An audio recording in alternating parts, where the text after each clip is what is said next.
Hello, theatre lovers. I'm Michelle Eagleton, the arts and culture correspondent for I Love Manchester, and this is Spotlight on Stage, the weekly online magazine show which gives you the latest theatre news, interviews with stars from the stage, and tells you what is on this week at theatres across Greater Manchester. If it's your first time watching us, give us a follow on the I Love Manchester theatre page. We've got loads of content throughout the week on there that you can enjoy.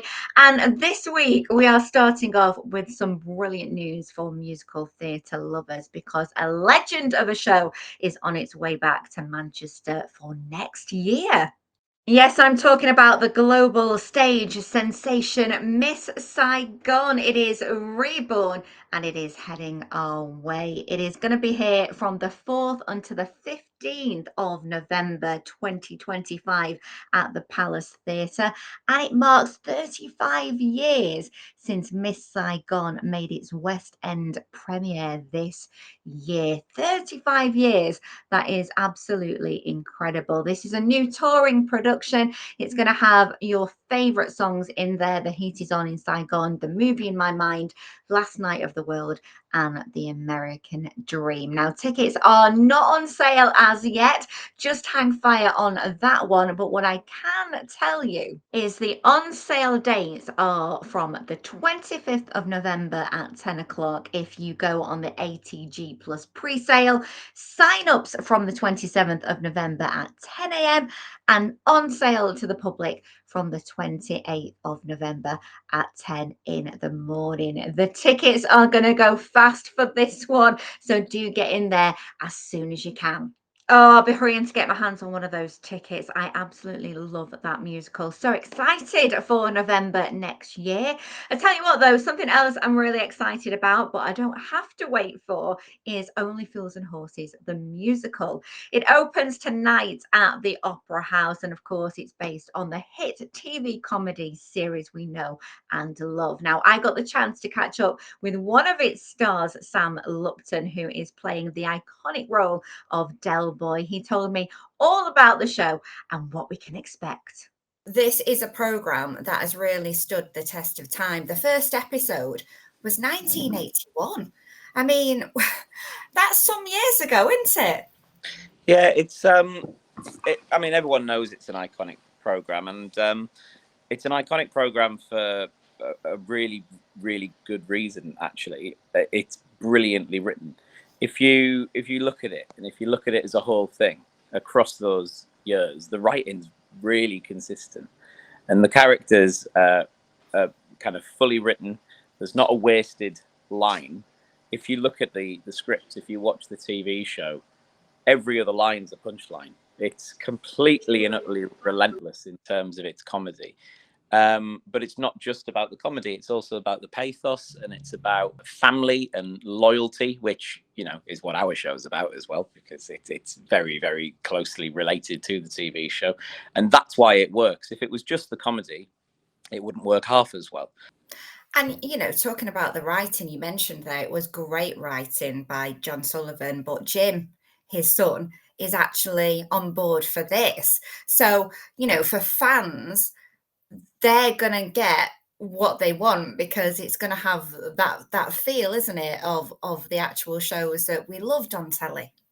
It is. I mean, Jim and Paul, so Jim Sullivan, John Sullivan's son, and Paul Whitehouse have written the stage show, but a lot of the material, a lot of the gags are John's.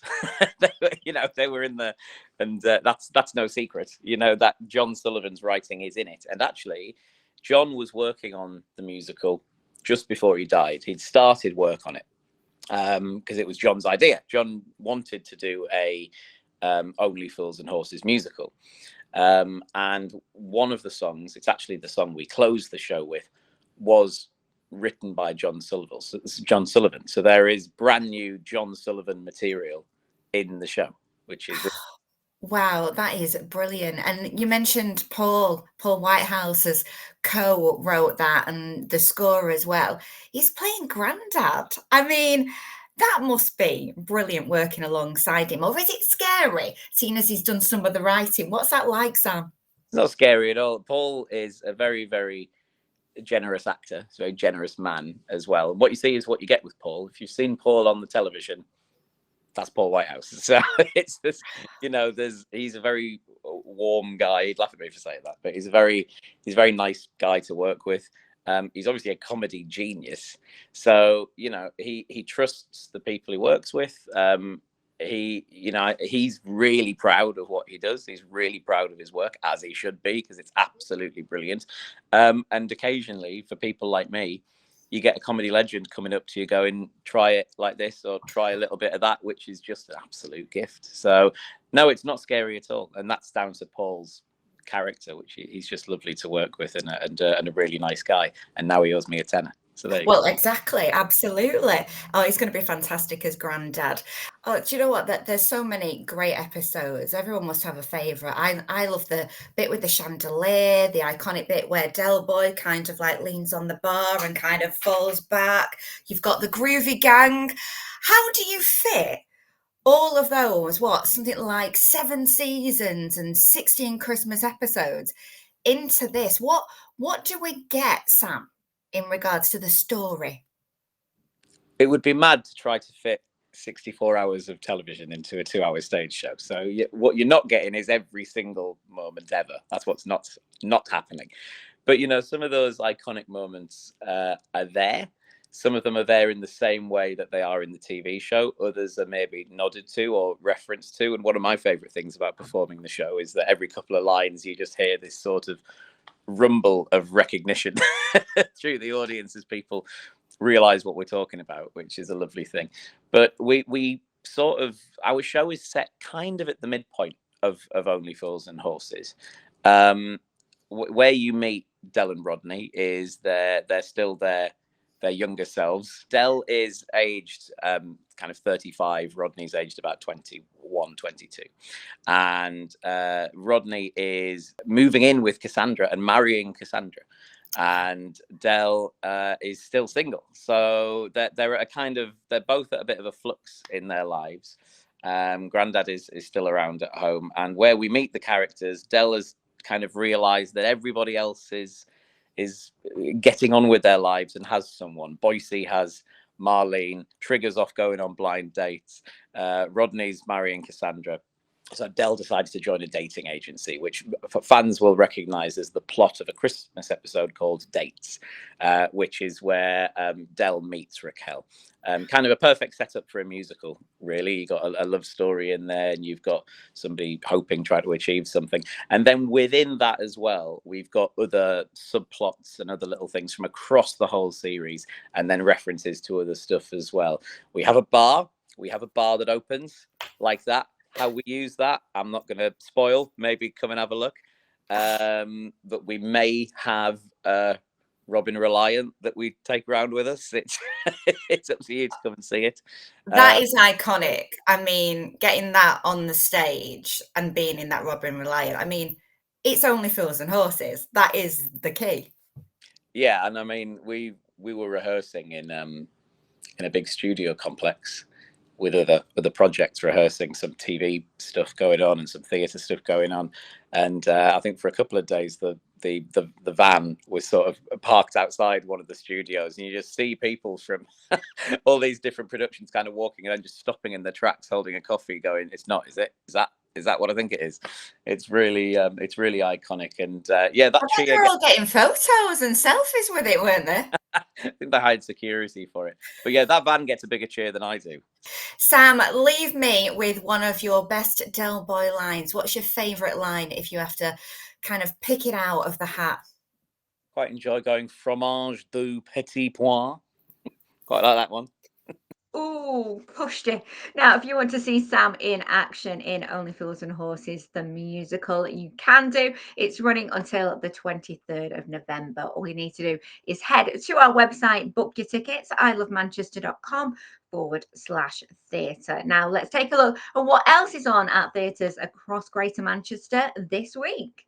Well, it's the final week for Lizzy the Musical over at Hope Mill Theatre. The true crime rock musical is back and packing them in. It's been here for nearly 4 weeks now, and it explores the life of Lizzie Borden, who was accused of murdering her father and stepmother with an axe in the late summer of 1892 in Massachusetts. It is a real life story. It has fantastic music. It's an all-female cast and an all-female band. If you haven't seen it yet, you've still got time to head down there and check it out.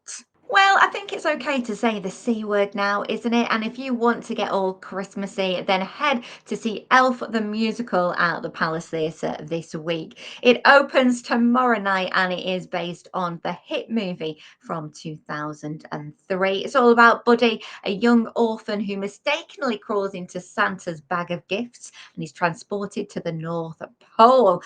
But then when he grows up, he heads to New York City to find his birth father, who is definitely on the naughty list, and his stepbrother doesn't even believe in Santa. So it's up to him to get New York to remember the true meaning of Christmas. It's got some great songs in this musical from Tony Award nominees. And if you fancy getting festive, well, it's on until the 17th of November. Elsewhere over at home, Manchester Breach Theatre presents After the Act, which is a Section 28 musical. It's a new 80s inspired musical about pride, protest, and abseiling lesbians. It's a joyous, exuberant original live score which accompanies the inspiring and sometimes heartbreaking stories of teachers, students and activists impacted by the legislation. But this is a story of how a moral panic gripped a nation and a generation decided to fight back. It is on from tomorrow night, Tuesday the 12th, all the way till Saturday the 16th of November. And finally, over at Lowry in Salford, Wonderboy takes to the stage. It opens tomorrow night and runs until the 16th of November. It's a heartwarming and inspiring story about the power of communication. Let's take a look.